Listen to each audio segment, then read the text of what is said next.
Big Mom's house. Big Mama's house. Welcome to Big Mama's house. Big Mama's house. Yeah. Big Mama's house. Welcome to Big Mama's house. Big Mama's house. Yeah. Welcome back to Big Mama's house, y'all. Mama and Papa back here with you today to go over Welcome to Plathville Season 4, Episode 9. Hello, y'all. Good morning. It is morning here in the Midwest while we're doing this one for you. We just want to say again, thank you to everyone who is listening, who's Thank you. hitting the like button, doing the subscribing because it's free. Free. We thank you for that. And we've never had a real comment. Do you want to be the first person to make a real legit comment on any of our platforms? If you do that, we will happily, give you a shout out on the show. Maybe even have you, say a little blurb for us to put on the air or something. Anyway, a question that we could answer. Yeah, anything like that. Was this something, just get a little incentive for you guys to speak up and get, interactive with us. So this episode starts out with Barry and Ethan meeting for a burger, and Ethan orders a beer in front of his dad. And they said that Barry didn't act judgy. And Barry said, as the door closes on my marriage, I'm finding a window opening for being able to talk to Ethan. Again, he's campaigning, Politics. And he's campaigning for the heart and mind of his children. And he doesn't like overtly be like, oh my God, she broke my heart. She's this awful person, blah, blah, blah. You should pick me. It's this very low level, like subtle, like indoctrination kind of thing. And he's very gaslighty.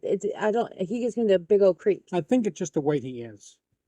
Yeah, I don't know if he's like someone on the spectrum or if he's just really. I don't think he's devious, like wringing out his hands in front of the mirror and evil laugh type stuff. Maniacal laugh. Yeah. Maniacal laugh. Exactly. I don't think he's that way. I just think that's the way he is.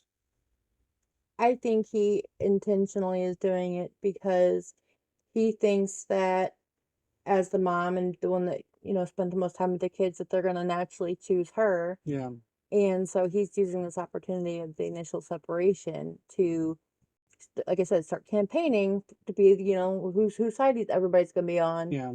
And that's my opinion. That's all. I've seen it. I see the manipulation going on, and I think everybody is blaming Kim for all this manipulation.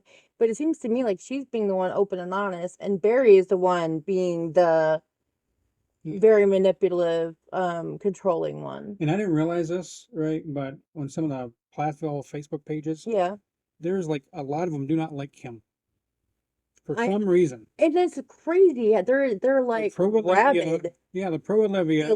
Olivia fans are rabid. Anti-Kim, and I don't. Especially in the older people too. I can see if there's a younger person, like Olivia's age, 20s, whatever. But people like middle age to older, they're all for Olivia too. And I don't understand that. Those are what I call the tier groupies. Whoever cries the most and has the biggest sob story, that's the one these people like latch on to because it feeds their own personal whatever they've been through. Even though she's in the wrong. It doesn't matter. They don't see that. They see, oh, she's crying. She must be so sincere. She's the one exposing everybody. And, she came in and like made everybody realize what's going on in this family. And all the kids are saying, man, I love my parents, my childhood, except for the dating thing, which only Ethan and Hosanna had to really go through. Oh, okay. But I'm talking about as far as the marriage. Yeah. Mm-hmm. And the education thing. They had a great childhood, and they all say that. And it's just they were never beat. No, I didn't. No, never spanked. Crazy. Like they're all very tortured. Like they're all very again well spoken, articulate, intelligent. They're very self-aware. Talented. They're talented. Yeah. And none of them are dumb. I mean, they may not know like random things, but a lot of people like in high school couldn't answer them either. Wasn't it Mariah that couldn't use a can opener? There was something that she couldn't use. Was it like It a? was the cinnamon rolls. Oh yes, that's right. She, Yeah, she but that's couldn't. the current episode. We're not there yet. Yeah, sorry. Spoiler, she makes cinnamon rolls. Um, and then Ethan thanks Barry for not going to Mariah's concert, and quote, like respecting him. And I think that's so weird. Why would you be glad that someone didn't go to support your sister? Because it's not about Mariah. It's And about Ethan and no, Olivia. and it's killing me how narcissistic Ethan is now because of her. Well, It drives me up the wall. he's brainwashed. And then Ethan said he feels like dad owns up to the mistakes more than mom does. And the second biggest problem I've always had with mom is that she meddles in relationships. She's a controlling person and definitely has manipulative traits. Is he talking about his mom or his wife? Yeah, I think he's referring it to his mom, but he's actually explaining his wife.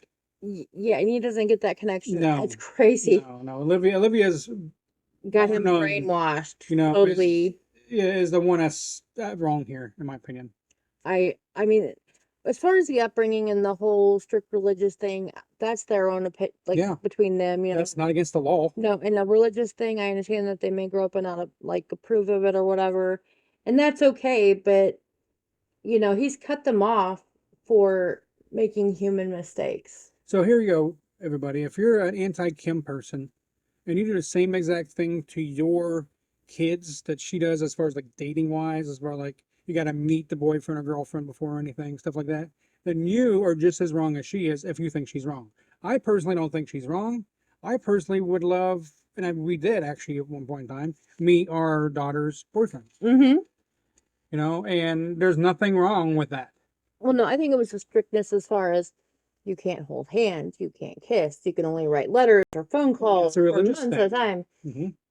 That's religion. And I understand that the whole you only date to get married thing, so you marry the first person you ever really go out with.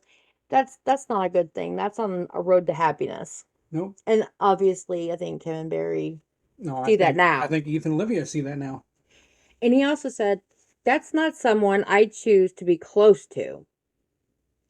And it's hard for people to understand a kid not wanting to talk to one parent. Not really.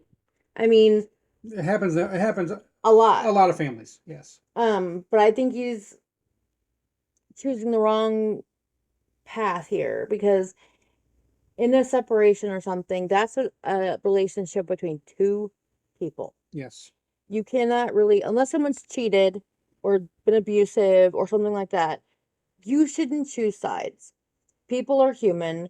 They grow, they change, whatever happens in a relationship. Sometimes you just grow apart.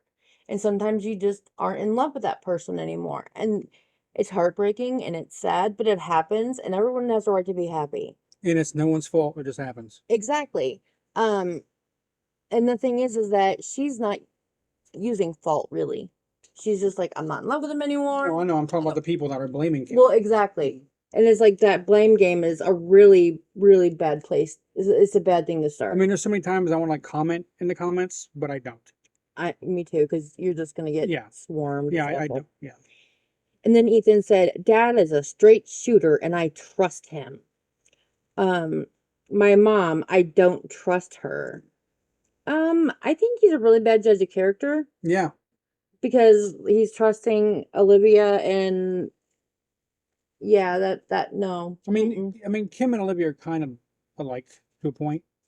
Only about the insecurity and controlling ways. And I don't think Kim was controlling to be controlling. She was controlling out of fear because she was trying to protect her children. Well, not just that, but I think Barry was part of that too. Oh, well, yeah. I think some of that was Barry's rules. I completely agree. But she got the blame because she was the one, again, in the trenches every day, enforcing those rules. And Barry said, we're here, the chicks aren't, things are less emotionally complex, and they laugh. And I think it's also because they both are surface people. They never really deal with anything. They just want to, they don't want to dive deep. They're just like, okay, what's happened happened. I'm sorry. Okay, cool. Let's just move on. And they never really talk about anything and deal with anything. Yeah. And so of course it's going to be easier for them. They don't talk about their emotions or their feelings. So of course it's going to be less complex because Yeah. it's not out there to deal with, which is not better. I'm sorry, I just don't think it is. And then Ethan smiles and says, I just think ladies are wired different. It's natural for them to be in tune with that. And it's unnatural for me or you to be in tune with that. What that is, I don't know. That is just what he said. Yeah. Don't ask me. And then he said, not that we can't or shouldn't, it's just harder. I agree with that. Yeah. It is harder for men, especially the way people our generation and older were indoctrinated that boys, don't really cry. You don't talk Yeah. about your You keep feelings. your emotions in. Yeah. Yeah. And so that's much harder for you guys to be able to do that, I That's think. why there's a lot of old men out there that have stone faces. And the heartless. Yeah, well, not just really heartless. I wouldn't say heartless. I would say stone faces because that's what they had to be like emotionless growing up. You can't show emotions. Yeah. You can't cry. You can't do anything like that. Yeah. So the older Definitely they the men get, in my family. yeah, the older Yeah. they get, the more stone faced they are. Yeah. I won't say anything about their hearts because their hearts might be different. But in public, But I just think if you the go a whole grandpa and the lifetime grandkids, of never dealing with feelings, it's going to make you bitter. that'll shorten your life. It's going to make you less, I think, sympathetic, less empathetic. And I think that's why older people are just like, I play yourself by your bootstraps. You can do it. Get off my lawn. Get off my lawn. Yeah, that kind of thing. And then Barry said, it takes more practice to get in tune with what's going on the inner landscape, right? And he's always like, every time he says something, he says, right. And when you do that, you're trying to get the other person to subconsciously agree with you. Yeah. And when they go, uh-huh, or yeah, or whatever, that you're slowly, that's a sort of form of manipulation. Yeah, brainwashed him. Yep. And then Ethan says, I guess so. And I know he knows a couple of guys who are super, super in touch with all their feelings and their wives' feeling, and it's weird. How are you so much like a lady when you're a guy? It gives me a headache, honestly. And then they laugh. Ethan said that? Yes. And again, it's Barry with his sons being just subvertly, is that a word? Like covertly, there we go. Covertly sexist. Oh, like undercover. Yeah. Yeah, very covertly. And I know down the road future, he does the same thing with Isaac at the dance studio. I think it's more, they don't realize it. Well, no, Again, because that's just who he is. It's the way and Barry so, was brought up. Yeah, and so he is misogynistic, and you have to be for the way that their marriage went. Yeah. Oh, definitely, yes. Yes. Yes. And then Barry said he wants Ethan to learn from his mistakes. Don't shut down. Don't stuff it in. If he doesn't know what to do, he works on the vehicles. And that might be his therapy. And in my opinion, that's a relaxation, not a therapy. Because you're not dealing with anything. He goes there to shut it all out. Working on cars to me would not be relaxing. No, but that's his thing. You go to football or baseball or something. Yeah, something like that. Or even mowing the lawn. But take my mind away from, see, working cars will not take your mind away from them. But for him, it does. That's his thing. So then he can just basically cruise control his way through fixing a car? Well, that's just it. He's focused on the car and not what's going on. Well, see, when I watch sports and stuff, I don't have to think about nothing. And that's how he feels about cars. It's like, when it's a passionate thing for you, it's a love. Yeah. It's not work. Yeah. And then Ethan said he needs to learn better ways to communicate. And Barry said he is too. And Ethan was trying to connect with all four, trying to connect all four of them. Yeah. Ethan and Olivia and Barry and Kim. It would be a nightmare. And Barry said, let's keep it simple and build back what we could have. And I'm like, oh. Here we go. Yeah, just that's why I take such dedicated notes, you guys, for you. Because the way people speak and the words they choose matter. Yeah. And it means a lot. And Ethan said, future disagreements, we need to agree to disagree or resolve it. And I think that it's great progress that he actually said, or we could resolve it. Most of the time he's like, we'll just agree to disagree. I don't want to talk about it, whatever. Yeah. But he's thinking, oh, we could actually maybe resolve it. And that's progress for Ethan. And Barry said, I don't get a vibe that you're bitter against me. And Ethan said, don't get me wrong, I was pissed for a long time. Maybe time is what I needed. Space and distance. Take a shot. God, these people take so much space. I'm surprised they're not like at Neptune. You mean I can't believe, like what Tampa? This is Tampa time, right? Yes. Okay.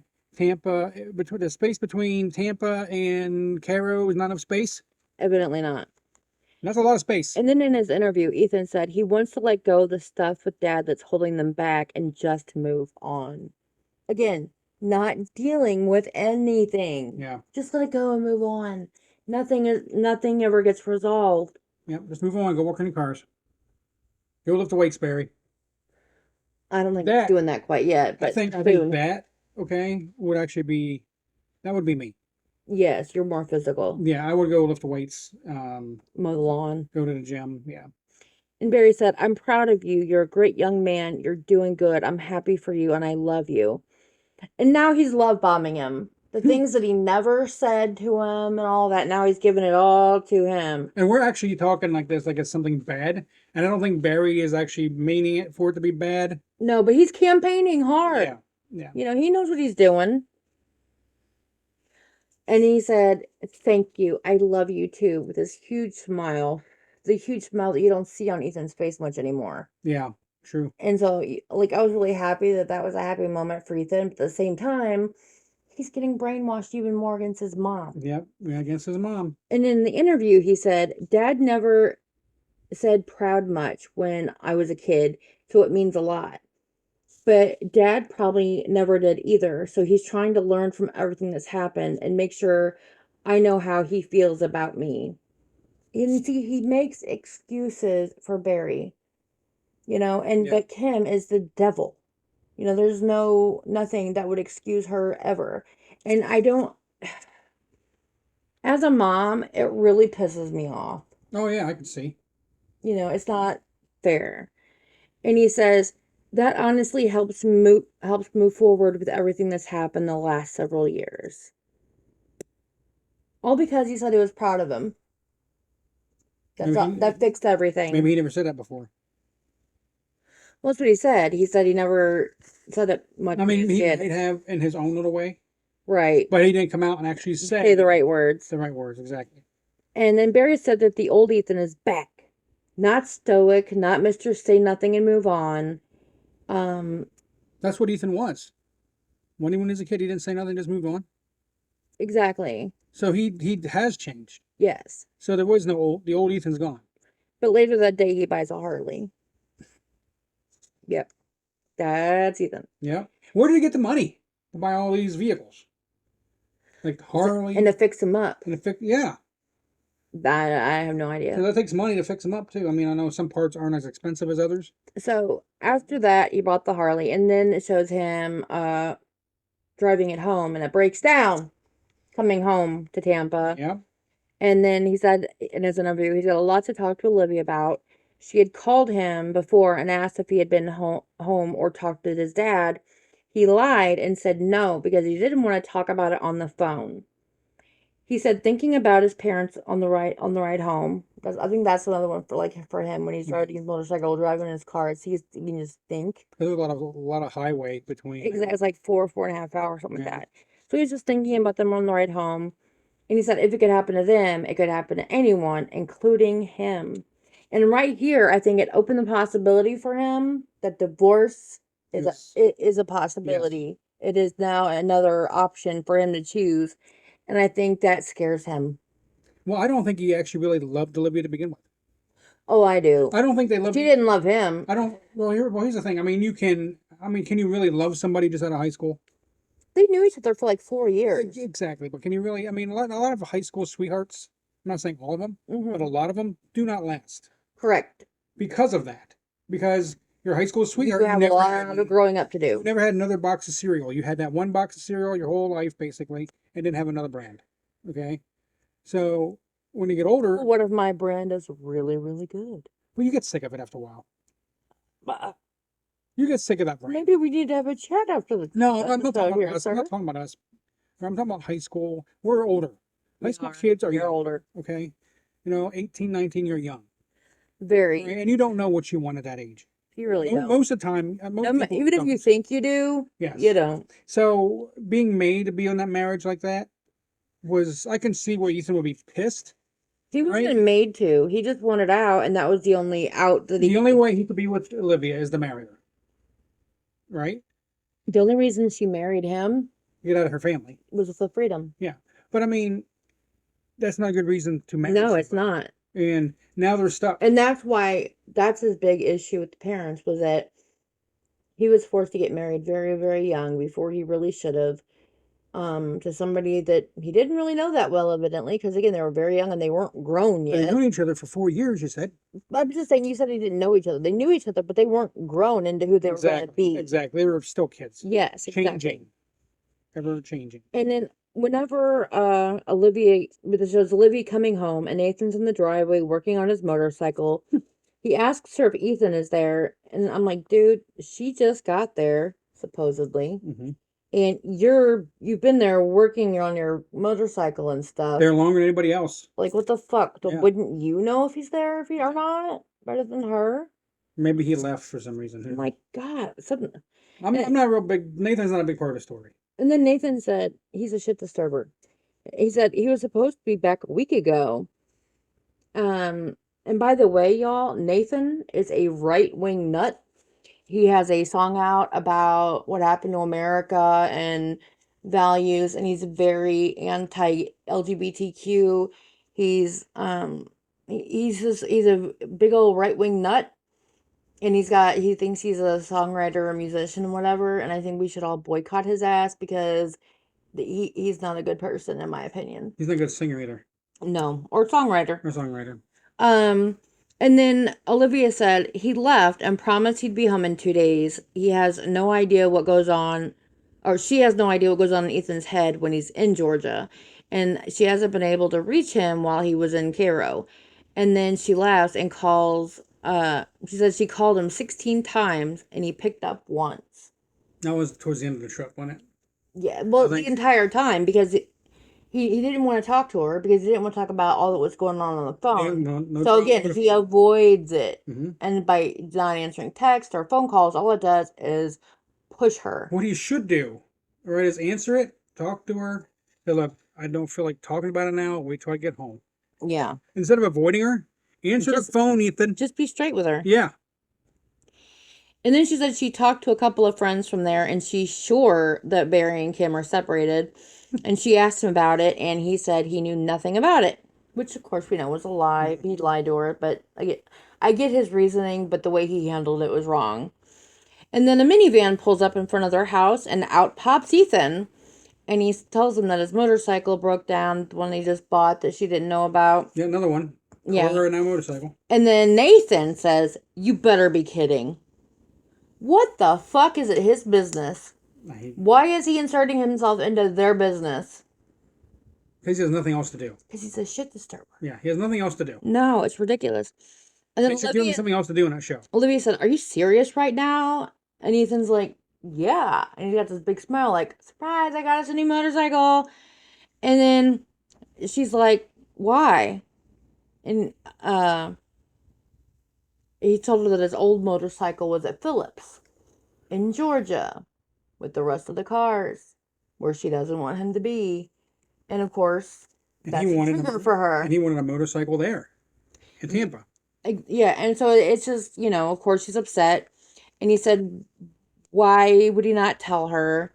And she's like, I called you 3 times today. You could have said something. Yeah. No, so I do. You just bought it that morning. But I do agree with her to this point. Yes.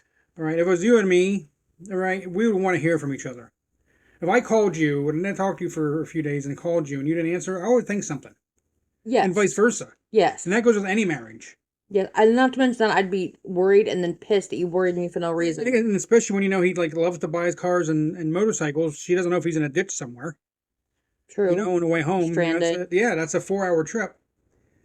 So I mean, Ethan, I'm with you in a lot of things. His communication is got a lot of work to do. Yeah, this time right here, I'm not with you at all. You need to communicate with Olivia a lot more. And then he said he was going to show it to her, but the battery died. And he's feeling really depressed in his interview, he said, and frustrated for a number of reasons.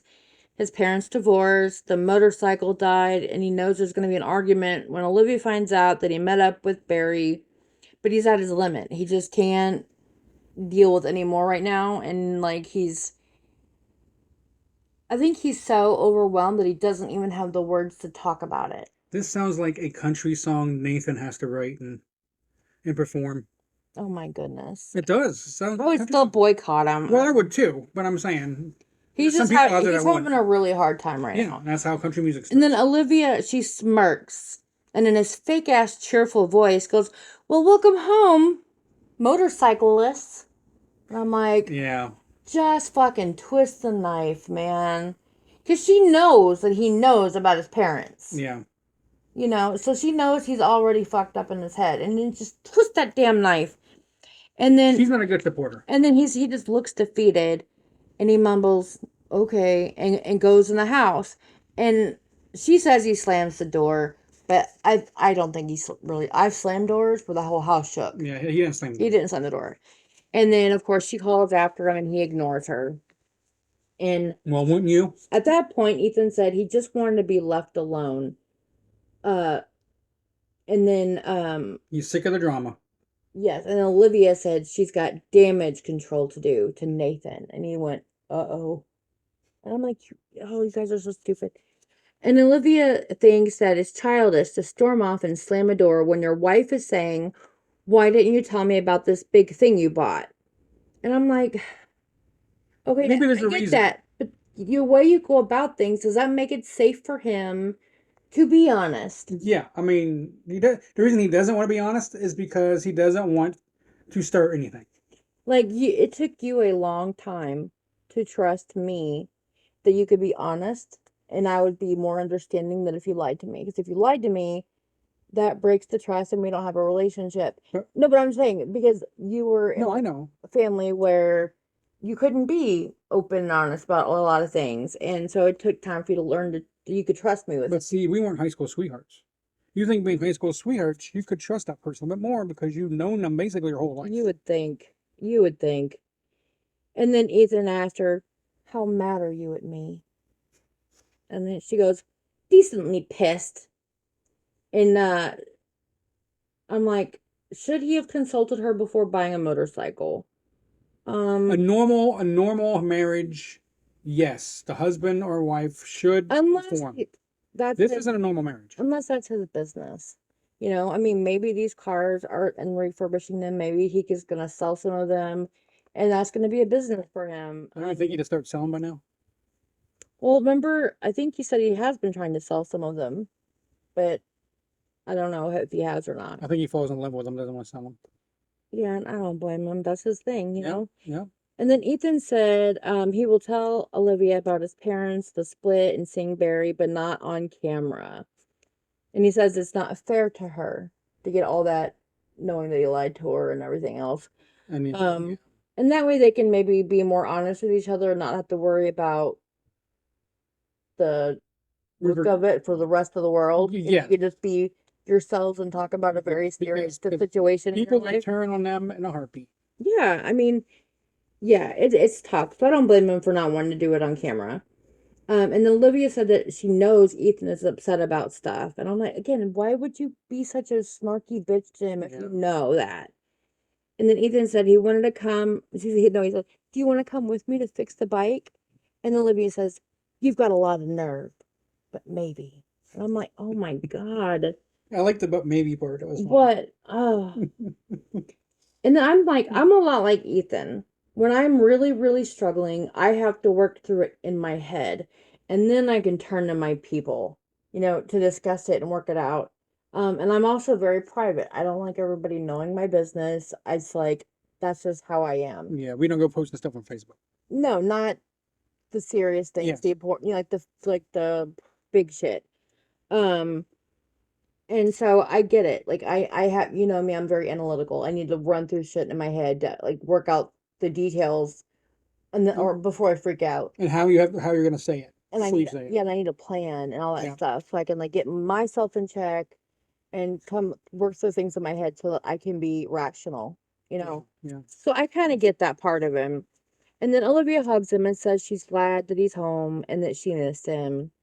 That's what you should have done at first. Oh, that should have been the very first thing. That should have been, I missed you. I love you. I'm glad you're home. We need to chat about this motorcycle business. Yep. And so, again, I just don't know about this girl. So then we're over with Kim, and Lydia's hanging out with her, and they're looking at her all the baby pictures. And she said Kim and her mom were very close, and she misses her. And she's nervous because Lydia might be disappointed in her or judgmental, and she wants to be there for her. And as a mom, I get that because, even as a dad, you don't want your kids to be disappointed in you. You don't want them to be judging you. No. Because we're all human. Yep. We all have our issues. And I think there comes a point in a child's life when you realize, hey, my parents aren't the superhuman people. They're actually just human people who are fucked up just like me. Yeah. And that's at the point when I think that parents and kids as adults can become friends. Because you can maybe relate to each other on a different level.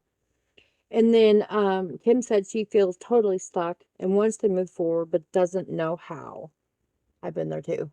Oh yeah. I think you've been there. I think most people have been there. We've all been there. And then Lydia said she half wants to give her advice, but half of her knows that she hasn't been married for almost 24 years. Yeah, Lydia can't give her advice. Yeah, there's nothing that, she has no she can give her support. Concept at all.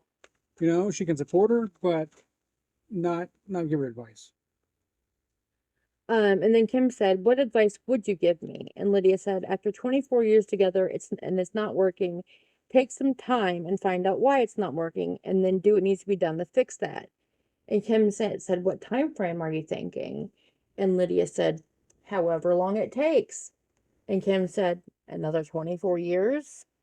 And so basically Kim is saying that she wasn't happy through the duration of the marriage. Not all of it, but it's how long is she supposed to wait? Because again, these are not issues that just came up. These are long-going issues between she and Barry. And of course, the kids don't know about that. Yeah. They don't know what issues between their parents are.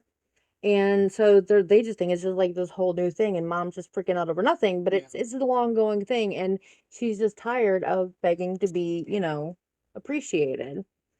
And then, of course, they go on about how Kim says there's no intimacy. It's lonely. I've told him that a lot, and he doesn't get it. And I want to be with someone who values me for me.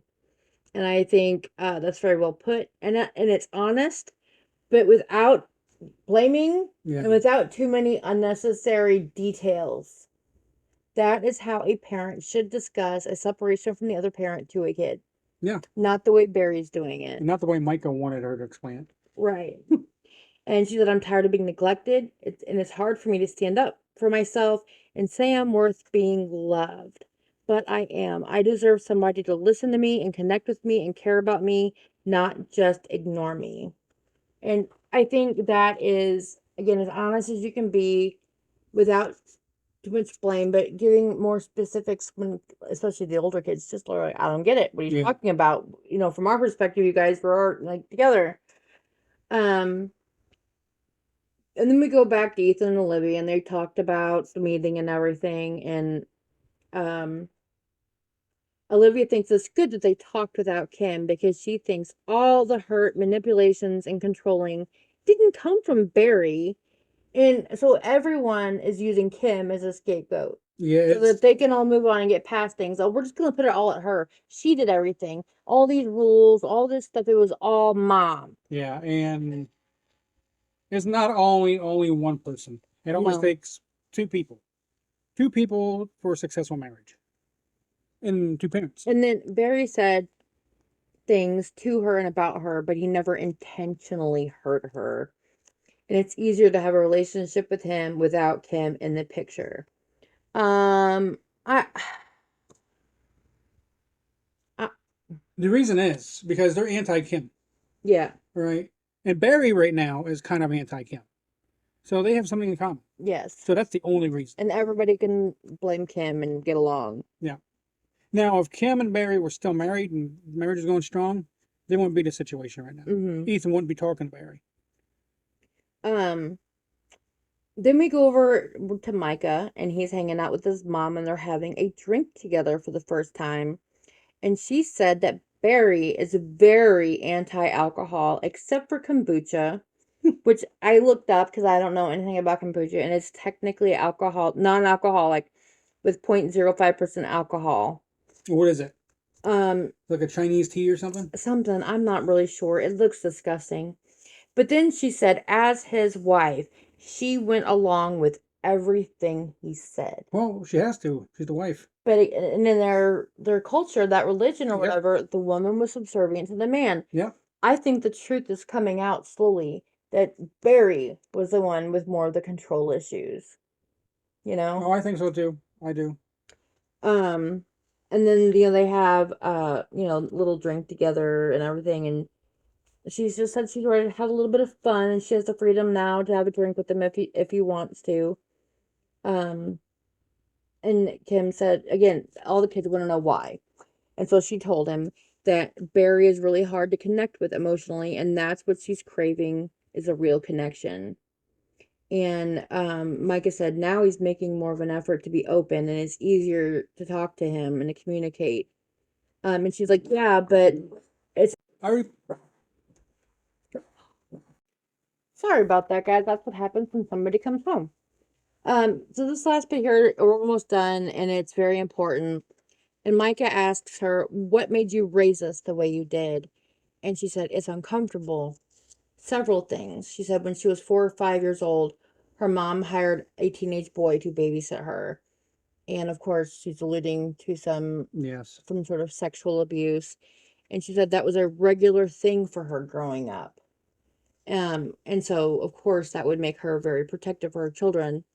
And she said she wants Micah to have a better understanding of who she is and why she parented like she did. She said that's why she always knew where they were, what they were doing, and who they were with. Part of what made her overprotective and maybe overprotective, she would rather be too protective than not be protective enough. We were kind of the same way. Yeah. Not to that severe extent, but in our way. Um, And she said, Micah said, once she told me, all the pieces fit together. And I'm just going to say it again. Micah is a very wise, sometimes very mature, compassionate, kind young man. Yes. And then Micah thought that Barry's reasoning was all religious, but now he knows it's because of alcoholism on both sides of the family. And Kim wanted to protect her kids and raise them in a wholesome environment. And she said, I did the best I could. And Micah thought his parents were perfect and felt disapproval because he wasn't, and he didn't feel able to talk to them. And he said, "We're all just humans, and now they can have a bigger connection." And that was the end of that episode. And that was a lot. Okay, I know there's a little bit longer, you guys, but that was a lot of information. It was important. And things are really changing quick right now. So there is a lot more to discuss. So I apologize for if they're going a little bit long, but we want to make sure we give you guys all the insights and whatever. All the details. Yeah. So, and I will let you guys go. But again, thank you so much if you're still with us for everything. We appreciate you guys. Again, the first comment you get we'll shout out to you. Shout out your name. And also, we're on Reddit now. We have a subreddit called Big Mama's House Podcast. Go there to discuss, make other comments, any of the questions, things, whatever, And then, I guess until then, I would ask you to please spay and neuter your pets. Subscribe. Wear your seatbelt. Subscribe. Use your turn signals. Comment. And please, please be kind. Until next time. Bye. Bye.